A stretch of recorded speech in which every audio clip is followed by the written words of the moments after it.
As the heat sticks around, you know what comes next. Water restrictions. More than a dozen Northwest Arkansas communities are being asked to conserve water. Benton, Washington Regional Public Water Authority put out a notice today saying if nothing changes, it could face a dire situation. 5 News reporter Lauren Spencer has the regulations some cities have now put in place. It's safe to say Northwest Arkansas is in the thick of summer. Breathable clothing, staying hydrated. And just like Kara Lawrence, we're all feeling it. Humidity has felt tangible this summer. And so are the water systems.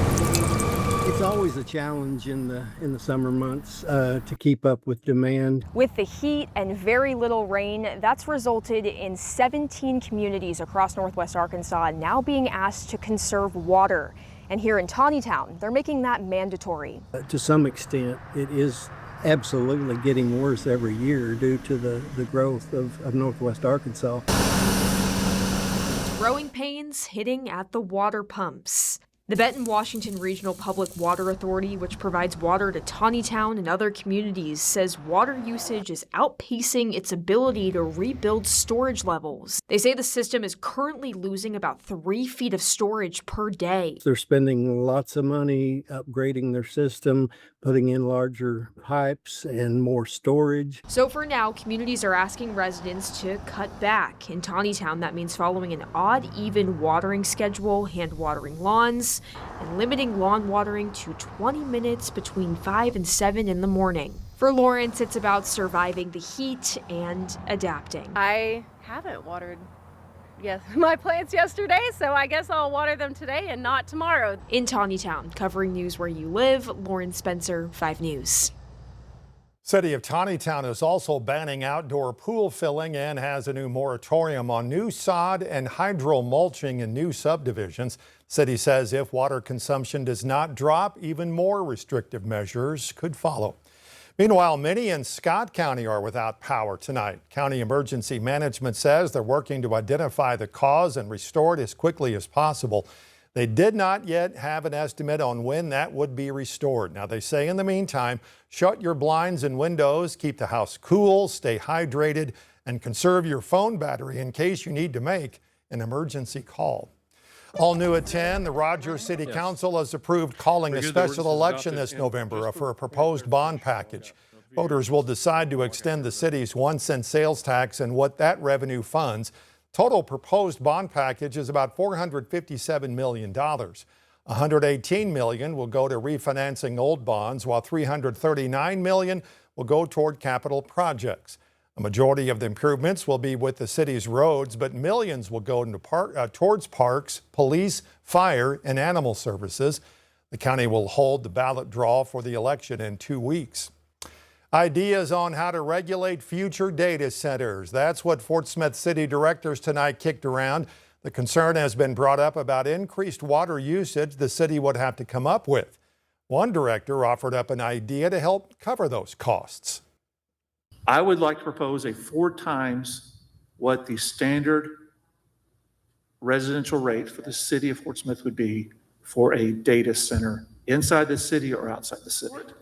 And I think if somebody's coming in here in our city or in our water system, we should be able to charge what I believe would be a rate higher than what the average citizen would pay.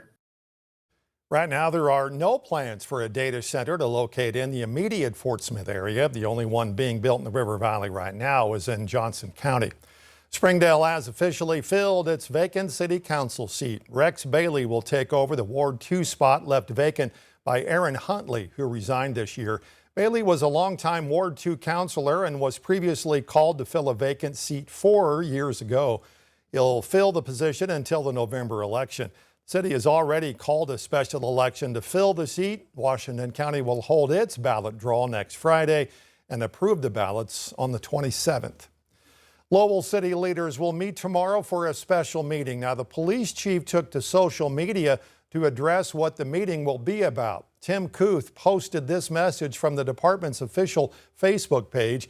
He claims tomorrow's meeting is, quote, a hasty attempt to move forward with selling the new Lowell Police Department and City Hall buildings. The post includes a picture of the alleged special meeting agenda. All it says is, quote, a meeting for the purpose of discussing and potentially amending city council rules. Chief says rumors of bankruptcy are not true and encourages everyone to attend the meeting, which, by the way, according to that agenda, is tomorrow night at 6:30. In Crawford County, a 14-year-old arrested after investigators say the teen made online threats about a school shooting. Crawford County Sheriff's Office says the post claimed the teen had a plan, had a list, and a gun, which deputies later located. A photo shared by the Crawford County Sheriff's Department shows what was found in the team's home. Investigators say a tipster reported the post to the FBI and Oklahoma City Police. The FBI then traced the online activity to Crawford County. Sheriff's Office says all of the firearms belong to the teen's parents. And with this case specifically, there was a plan, there was a list, and there was a gun, and all of them, all those elements came to be true in the way of we confirmed that in real life with the search warrant. Investigators say they still don't know which schools may have been targeted, and the teen is now charged with threatening to commit an act of mass violence on school property. Mississippi murder suspect now behind bars after being found in Sallisaw. 34-year-old Cornelius Hudson is accused of murdering a woman in Ruleville, Mississippi yesterday morning. U.S. Marshal Service and Gulf Coast Regional Fugitive Task Force tracked him to a motel there in Sallisaw where he was arrested late last night. He'll be taken back to Mississippi to face his charges there. We all know Arkansas is dealing with a maternal health care crisis. A new report has listed 5 counties within our area as maternity care deserts. March of Dimes released the report. That's the maternal health organization founded by President Franklin Roosevelt. Madison, Crawford, Franklin, Logan, and Scott counties are each listed in that report as providing little to no resources for families, with 0 birthing facilities and no obstetric clinicians per 10,000 births. For expecting moms, that can mean traveling outside their county for pregnancy and delivery care. That lack of access can make it very hard to get prenatal care and reach a hospital when it's time to give birth.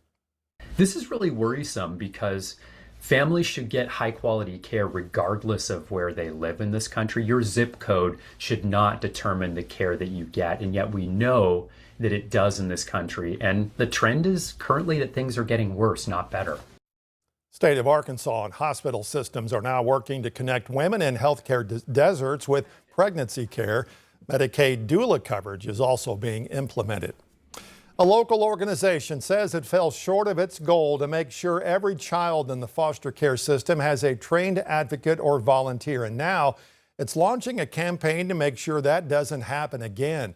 CASA of Northwest Arkansas launching its 26 in 2026 campaign. The group says 27 children were left without an advocate last year, meaning they were left without someone to help them navigate the problems of the foster care system. Well, the group is now offering free sessions later this month to help bring in more people.